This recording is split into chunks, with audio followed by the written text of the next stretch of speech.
Welcome. It is Verdict with Senator Ted Cruz, Ben Ferguson with you. It's so nice to have many of you listening on the radio as well to this show. And as a reminder, this show, if you like it, you'll love the podcast that the Senator and I do 3 days a week. You can grab it for free wherever you get your podcasts.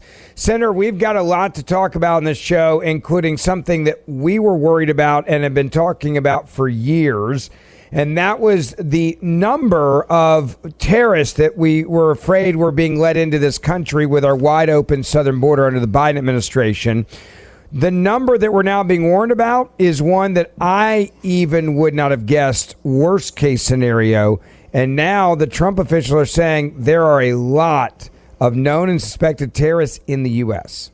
Well, that's exactly right. The Trump administration testified before Congress that 18,000 known and suspected terrorists are in the United States because Joe Biden and the Democrats let them in. We're going to break that down, the threat that it poses to national security, the threat that it poses to our families.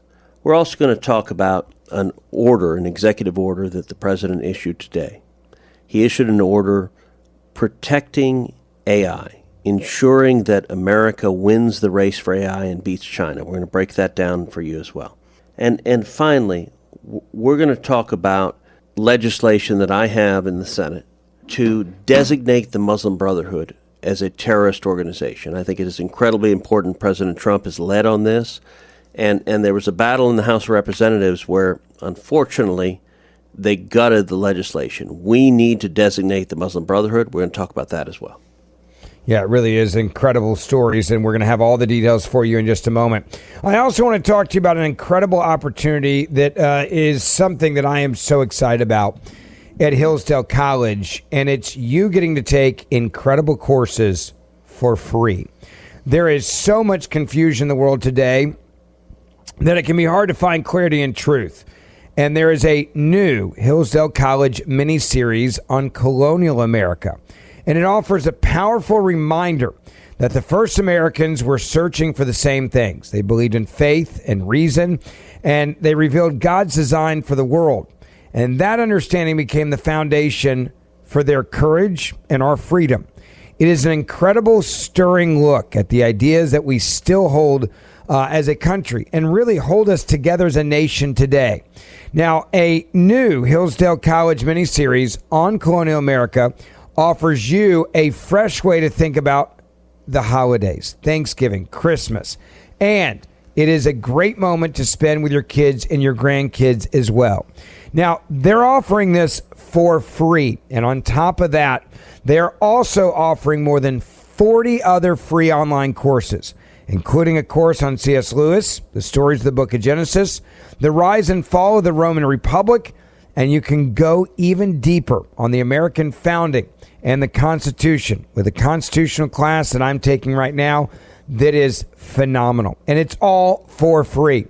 The only way you get it for free is go to hillsdale.edu/verdict to enroll. There's no cost. It's easy to get started, and you can take these classes at your own pace. Hillsdale.edu/verdict to enroll for free. Hillsdale.edu/verdict and take advantage of all the 40 online classes right now. All right, so let's get to this first big story, Senator. And again, it is a headline that when I saw it earlier today, I actually was terrified because Trump officials are warning 18,000, not 1,800, 18,000 known and suspected terrorists are in the U.S. They are blaming Joe Biden also for the attack on the National Guard. And this is their warning of just how bad it actually is. That's exactly right. This is dangerous. So here's what the New York Post has reported. Quote, as many as 18,000 terrorists entered the U.S. during the Biden administration, National Counterterrorism Center Director Joe Kent revealed during a House committee hearing on Thursday. So far, NCTC has identified around 18,000 known and suspected terrorists that the Biden administration let come into our country, Kent testified before the House Homeland Security Committee. These are individuals who, under normal circumstances, would never be allowed to enter our country because of their ties to jihadi groups like ISIS and al-Qaeda, he said.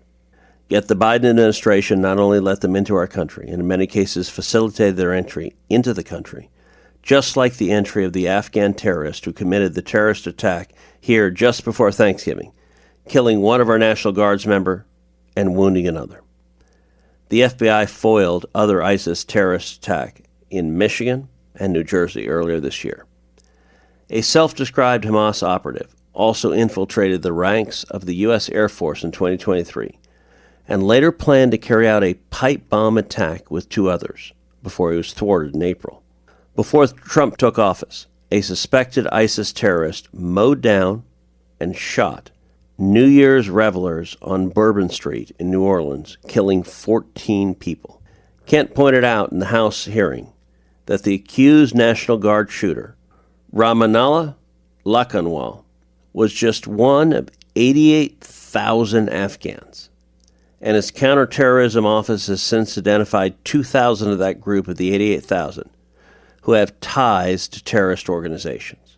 Another Afghan national was arrested and charged this month for threatening to carry out a suicide bombing before Thanksgiving, while a third was collared in Virginia on December 3rd for providing weapons to his father, an ISIS-K commander, the Post first reported. A fourth was led into the U.S. by the Biden administration and later schemed to carry out an ISIS-inspired Election Day terror attack last year. All five, including Lakanwal, entered the country as part of the 88,000 that received expedited vetting to settle in the U.S. under President Joe Biden's Operations Allies Welcome program. An official from the Office of the Director of National Intelligence told the Post that hundreds of other ISIS-affiliated migrants are roaming the country, including 4,000 from a Central Asian smuggling network and 600 Tajiks and Uzbeks. The NCTC has also identified hundreds of MS-13, Tren Aragua, and Sinaloa cartel members and notified Immigration and Customs Enforcement to prioritize their arrests and deportations, the official added. Stunningly, Kent claimed in the hearing that the remaining 16,000 with terror ties who didn't originate from Afghanistan doesn't even include migrants who came here illegally through the open border. The Trump administration recently warned Americans that the U.S. was at, quote, heightened risk of terrorist attacks, Kent said, noting risk from, quote, terrorists, pretty much of all stripes, but in particular from ISIS and from Al-Qaeda. This is dangerous, and this is what unfolded the last 4 years of the Biden administration. Senator, I want to play for you the NCTC Director, Joe Kent, and what he had to say about this. Take a listen. We've made significant progress under President Trump's leadership. We have the jihadis of ISIS and Al-Qaeda on the run in Iraq and Syria, thanks to the decisive action and the strikes that we've taken there recently since President Trump took office in January. However, we have a persistent threat from the individuals that were allowed into this country by the previous administration. The number one threat that we have right now, in my view, is the fact that we don't know who came into our country in the last 4 years of Biden's open borders. What we have identified is alarming, and I want to share that with you today. We just recently put out a warning of the heightened risk of terrorist attacks posed to the homeland by terrorists pretty much of all stripes, but in particular from ISIS and from Al-Qaeda. Well, let's just pause there, and we'll play the second part in a moment. But, Senator, your reaction to there has now been put out a warning for a ISIS Al-Qaeda type attack in the U.S. I don't know why the national news is not covering this, that they're saying, hey, we have a heightened alert. This is something we're very concerned about. This is now being said, and I still haven't seen this on the news anywhere. Well, the massive national security threat we face. Over 4 years of the Biden-Harris administration, we saw over 12 million people come into this country illegally. A massive invasion. It is the highest rate of illegal immigration in our nation's history.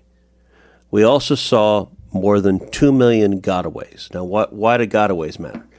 Gotaways are the people that did not turn themselves in. Of the 12 million, roughly 10 million of them, when they came across, they went and looked for Border Patrol, they turned themselves in. The gotaways are much, much more likely to be criminals, to be murderers, to be rapists, to be child molesters, to be gang members, to be terrorists. That 2 million that are gotaways is the most concerning population that's come into this country. By the way, Biden and the Democrats did not care at all. They did not go after the gotaways. They literally imported 2 million potential criminals into this country. Now, there's a smaller subset of those who we have evidence they are likely terrorists. The Trump administration is now telling us that is 18,000 people who we believe are likely terrorists. That is dangerous, and it really underscores the urgency with which the Trump administration is going after and arresting and incarcerating and deporting those who are terrorists, those who are murderers, those who are rapists, those who are child molesters, those who are gangbangers. That, if you want to protect our families, if you want to protect our kids, that is massively, massively important, and it actually explains why the Democrats and the media are losing their mind, because they don't want these criminals arrested. This is front and center a massive issue for the country. Yeah, and that's more of what the NCTC director, Joe Kent, was saying in the second part of his warning. Take a listen for everybody out there. And again, ask yourself this question. Why are you probably only hearing this audio for the very first time or even about this story on this show? How is this not leading the nightly news? Keep listening. NCTC has been crunching the numbers and going through the sheer volume of known and suspected terrorists that are in the country that came in under the Biden administration. So far, NCTC has identified around 18,000 known and suspected terrorists that the Biden administration let come into our country. These are individuals who under normal circumstances would never be allowed to enter our country because of their ties to jihadi groups like ISIS and Al-Qaeda. Yet the Biden administration not only let them into the country, and in many cases facilitated their entry into the country, just like the entry of the Afghan terrorists who committed the terrorist attack here just before Thanksgiving, killing one of our National Guard members and wounding another. That Afghan was brought into the country as a group of over 100,000 Afghans who were brought here during the disastrous withdrawal from Afghanistan. These individuals, despite what has been reported, were not vetted properly to come into the United States. The individual terrorist who committed the attack in D.C., he was vetted to serve as a soldier in Afghanistan. The Biden administration essentially used his tactical level vetting as a ruse to bring him here and to bring him into our communities, and we've seen the tragic results of that. Now, that Afghan, that attacker, that terrorist, is just one of 88,000. We've identified 2,000 of that group of 88,000 who have ties to terrorist organizations. We're working right now hand in hand with DHS and with the FBI to run down this 2,000, the Afghans who came here under Allies Welcome who have ties to terrorist organizations, and additionally the other 16,000 individuals with ties to terrorist organizations that Biden let into our country. This wasn't an accident, and I think that's part of this story, Senator, is this was done deliberately. This wasn't an oversight. It wasn't a we're asleep at the wheel and we just didn't realize what was going on. This was done in a way that they knew was a problem, and they knew the problem was getting bigger and bigger, and they didn't care what happened to average Americans. Yeah, look, the sheer quantity, 18,000 known and suspected terrorists. It'd be one thing if the Biden administration in 4 years they let in a dozen known and suspected terrorists, 100 known and suspected terrorists. That would be concerning. One terrorist could kill hundreds or even thousands of Americans. You and I would not be happy if they let in a dozen or 100. 18,000? Holy cow. Yeah. I mean, that is a massive failure of our national security apparatus. That is a massive failure where the Biden administration and the Democrats prioritized politics, let everybody in. It doesn't matter where they're coming from. It doesn't matter if they're Al-Qaeda terrorists. It doesn't matter if they're Hezbollah. It doesn't matter if they're Hamas. It doesn't matter if their objective in coming to America is to come to D.C. and to shoot National Guardsmen because they are radical, America-hating terrorists. We will let them in because we think one day they will have the right to vote, maybe immediately, maybe in time, and they'll vote for Democrats. And so if American citizens are murdered, the Democrats were willing to do that. Yeah, it's staggering and it's indefensible.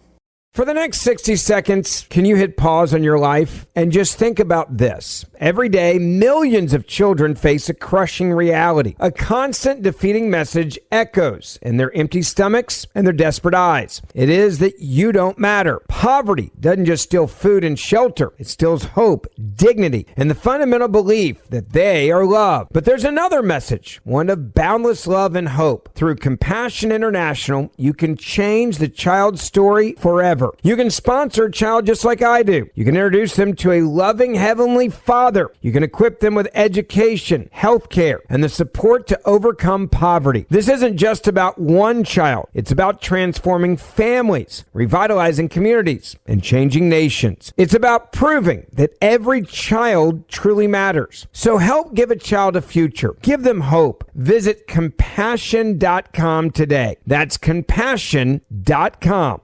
You may have heard about AI. It's pretty impressive what it can do, but there also has to be framework around it and making sure that it is a way for us to use the tools and also keep people safe. There's a lot of concern with AI also when it comes to who's going to be leading in the industry. Is it going to be the United States or China? And what does AI look like if they're the leader? And how can they manipulate everything through AI? Senator, this is something that we've talked about on this show a lot. I think we've led on this topic. It's an important one because it is a race. I described the other day on TV as this is no different than the race to the moon with Russia. The race to the moon with AI and China, whoever gets there first is probably going to win and own it. And this is a really, really important subject right now. And it's also one I think that deals with national security. So the single most important economic battle we have in this country right now is the race for AI. This is going to transform the world. We may not like it, but it's going to happen. And the binary choice is, does America win or does China win? Look, whoever wins the race for AI, the values of that country will define the characteristics of AI. If you want AI to be defined by the values of China, if you want it to be surveillance and control and propaganda and the communist government controlling everything you think, then you want China to win. If you want it to be free speech and free enterprise and individual rights, then you want America to win. And this is, you think back to the 1990s. The battle for the internet was a massive battle. America won the battle for the internet. We prevailed. This battle over AI is more consequential than the battle for the internet. Today, President Trump signed an executive order seeking to ensure a consistent national standard of rules for AI to stop Gavin Newsom and Hochul and J.B. Pritzker and all these left-wing Democrats in the states from putting contradictory, burdensome, inconsistent rules on AI that ends up crippling American AI and letting China win. I want you to listen to the president as he talked about this today. Well, thank you very much. We have a big signing right now, and we have a tremendous industry where we're leading by a lot. It's the AI, artificial intelligence. I always thought it should be SI, supreme intelligence, but I guess somewhere along the line they decided on the word artificial, and that's okay with me. That's up to them. It's a massive industry. We're leading China. We're leading everybody by a tremendous amount. The electricity is being built by them in every plant. They're building the electricity. We're getting them rapid approvals. But they're spending trillions of dollars, and they can't. Basically, this has a couple of other things that are less important, but one of the things that it has is you have to have a central source of approval. When they need approvals of things, they have to come to one source. They can't go to California, New York, and various other places like Illinois with Pritzker, who's a totally unreasonable person. And they have to have, they're putting all this money in. It's a big part of the economy. And there's only going to be, I think, one winner here. I don't know if anybody agrees with that. I think most people agree. But there's only going to be one winner here, and that's probably going to be the U.S. or China. And right now we're winning by a lot. China has a central source of approval. I don't think they have any approval. They just go and build. But people want to be in the United States, and they want to do it here. And we have the big investment coming. But if they had to get 50 different approvals from 50 different states, you could forget it, because it's not possible to do, especially if you have some hostile. All you need is one hostile actor, and you wouldn't be able to do it. So it doesn't make sense. I didn't have to be briefed on this, by the way. This is real easy business. I mean, this is simple. So we're very happy with that. But this is about something a little bit different. We want to have one central source of approval. And we have, I think, great Republican support. I think we probably have Democrat support, too, because it's common sense. I mean, you can't go to every time you make a change, and it could be a very reasonable change. You still won't get it approved if you have to go to 50 states. So this centralizes it, and it's something which the people behind me, the very distinguished people, but Tim Cook just left of Apple and spoke to all of the big companies, great companies, and they won't be able to do this. This will not be successful unless they have one source of approval or disapproval, frankly. You could have disapproval too, but it's got to be one source. They can't go to 50 different sources. This seems to be a core point of what the president and what you were trying to accomplish, which is that one source, because otherwise it would be impossible to grow AI and to deal with it the way that we need to deal with it if you didn't have this kind of one standard across the board. Look, AI is transformational. Think back to the 1990s. The 1990s, Bill Clinton was president, and the internet was the dawn of the internet. And we made a choice. America made a choice to do a light touch regulatory approach to the internet, and we ended up winning that race. America dominates tech. We dominate the internet. It produced hundreds of thousands, if not millions, of jobs in the United States. That was incredibly consequential. AI is the same point. And Ben, I'll say, look, I understand. People across the country, they're nervous about AI. They're afraid. They don't want AI to come take their jobs. They don't want AI to render them irrelevant. They don't like the technology. And I get that. That's not a crazy thing to think. Yeah. But look, my view, I'm not a Luddite.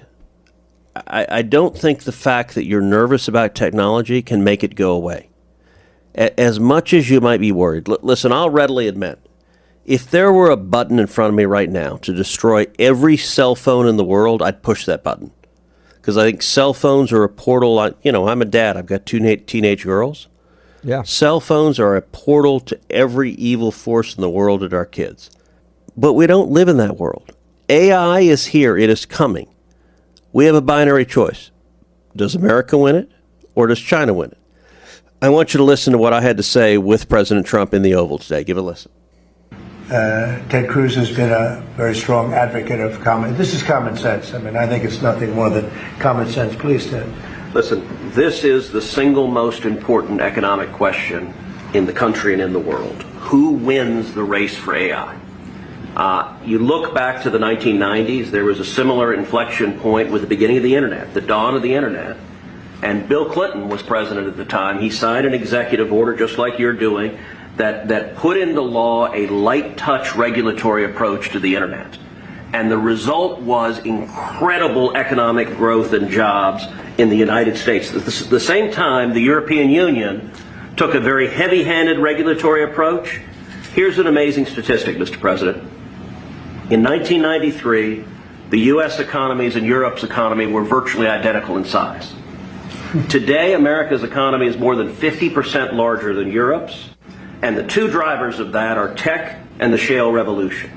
It transformed this country, and AI is the same thing. It's a race, and if China wins the race, whoever wins, the values of that country will affect all of AI. We don't want China's values of surveillance and centralized control by the communist government governing AI. We want American values of free speech, of individual liberty, of respecting the individual. So this executive order, I believe, is tremendously important. Thank you for your leadership. You know, Senator, just to underscore how important this is and what you just described there, even Donald Trump on Truth Social said the Wall Street Journal has another ridiculous story today that China is dominating us in the world on the production of electricity having to do with AI. They're wrong, as usual. Every AI plant being built in the United States is building its own electric generating facilities. The approvals are being given carefully, but very quickly, a matter of weeks. Any excess electricity being produced is going to go to our electric grid, which is being strengthened and expanded for the purpose, for other purposes than AI. Like, this is not just moving forward and protecting us and going to this race with China, who's going to be in charge of it, who's going to be the best at it. But this is also building American infrastructure, and a lot of American jobs are actually going to be created out of this as well. Well, this is a common sense principle. We should be the party of jobs. AI, it's going to produce disruption. It's part of the reason people are scared of it. But it's also going to create millions of jobs. And the simple question we ought to ask is, who do we want to win? Do we want a world where China wins AI?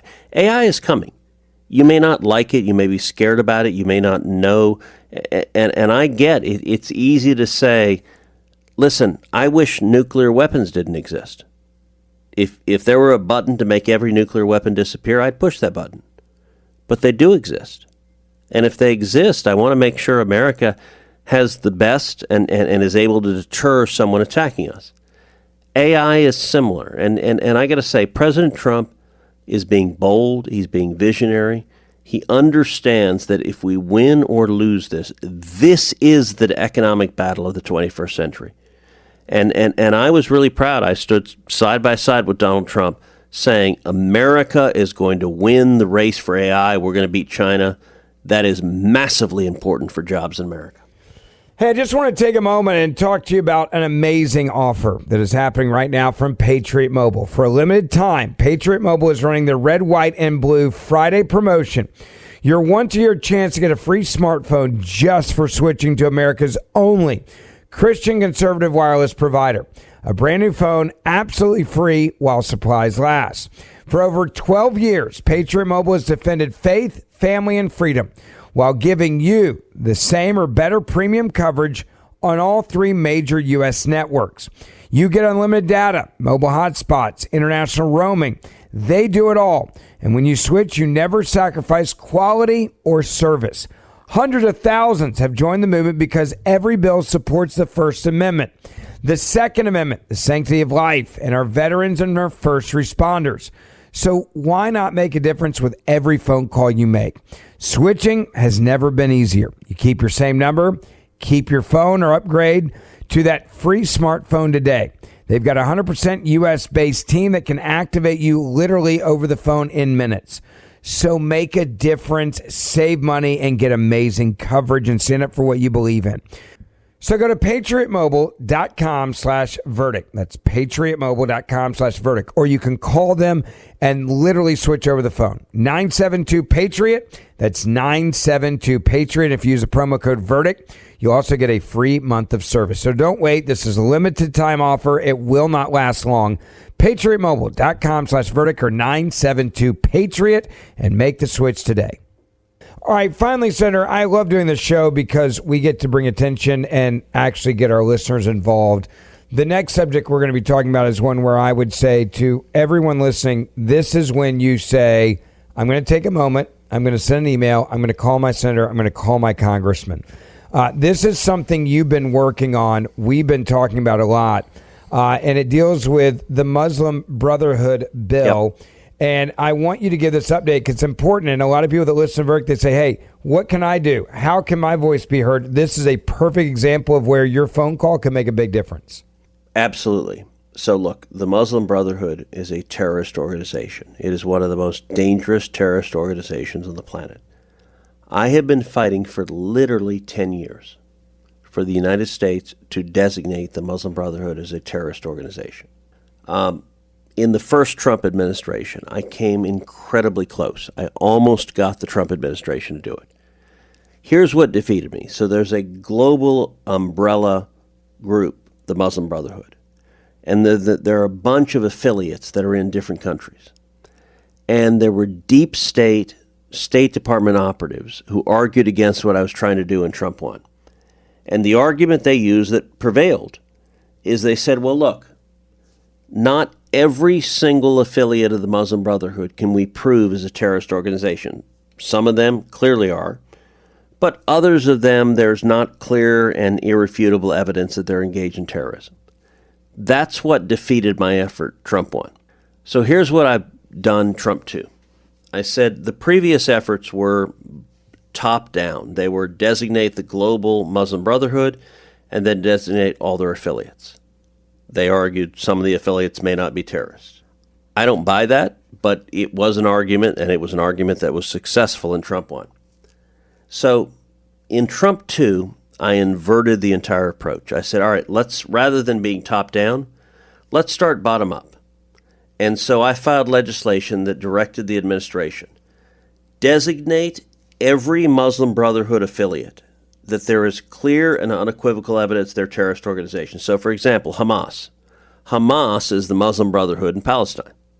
So there is no dispute Hamas is a terrorist organization. So that is an easy example of a Muslim Brotherhood affiliate that is indisputably terrorist.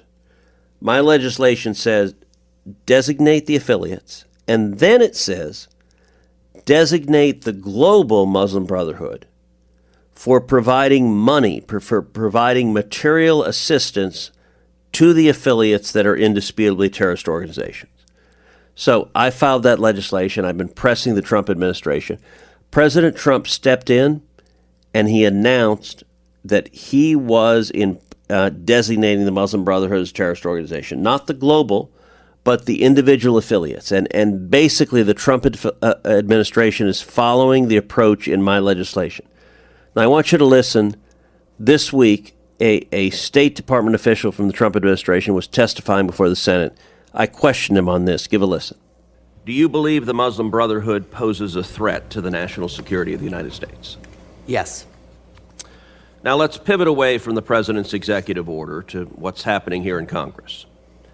As I said earlier, and as you observed, I've been pushing to designate the Muslim Brotherhood for more than a decade now. I've introduced legislation to do so in all but one Congress since I was elected. This Congress, I introduced a version of my bill, the Muslim Brotherhood Terrorist Designation Act, that uses the same bottoms-up approach that is in President Trump's executive order. It has bipartisan support in both chambers. Last week, frustratingly, the House version of my bill was advanced, but terminally weakened by the House Foreign Affairs Committee. They took out the designation part of the Muslim Brotherhood Terrorist Designation Act. The Senate should do better, and we should move the full bill on our side. Some public reports and statements have claimed that House members, including House Republicans, did not believe that Congress should have a role in crafting sanctions which are to be implemented by the executive. I find that argument to be specious, and I know the vast majority of this committee does as well. Mr. Laherfo, I and my colleagues have implicit and explicit expectations that executive officials will work with and, when appropriate, even defer to this committee on issues of foreign policy, including sanctions and including the designation of terrorist groups. What is your view of the role that Congress plays on these issues, including on initiatives like mine to designate the Muslim Brotherhood as a terrorist group? Senator Cruz, thank you for your question. I fully respect Congress's Article 1 authority in making laws, including with respect to foreign terror organization designations or other types of designations.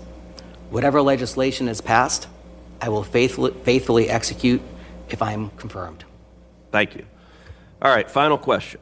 One element of this debate that continues to surprise me, and I don't think the American people, even many people here in Congress, I don't think they appreciate the degree to which our allies support acknowledging and designating the Muslim Brotherhood as a terrorist organization. As you know, Jordan, Egypt, Saudi Arabia, the UAE, Bahrain, Kenya, they have all already designated the Muslim Brotherhood as a terrorist organization.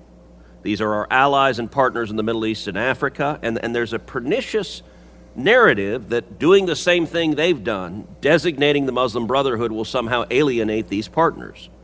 Describe how you would work with our allies to counter the Brotherhood's malign activities. Senator Cruz, thank you for that question. I can say that in a previous capacity in the Bureau of Counterterrorism, I led our efforts to designate the IRGC, get designations of other countries to designate the IRGC, as well as Hezbollah and Hamas, particularly in the Western Hemisphere. That approach, it's pretty pretty intense diplomacy. It requires a lot of legwork. I've talked with our chiefs of mission in the Western Hemisphere across to Australia with respect to that. You saw the news there about 4 or 5 months ago, what Australia did with respect to the IRGC. I would template that, really, and get at the Muslim Brotherhood using that diplomatic approach that is working, and there's more work to be done, let me be clear, with the IRGC and Hezbollah and Hamas. Yep. But I would template that in our efforts with the Muslim Brotherhood. Terrific. Very helpful. Thank you. Thank you, sir. You hear your questioning there, and I want you to just explain why this is so important, Senator. We need to be clear-eyed. We need to be clear-eyed about the threats to America. The Muslim Brotherhood is a radical jihadist global terror network. They are funding jihadists in countries across the globe. And we are seeing, we started this podcast by talking about 18,000 terrorists coming to this country under Joe Biden. The Muslim Brotherhood is deliberately promoting people who are seeking to engage in acts of terror. They're seeking to wage jihad.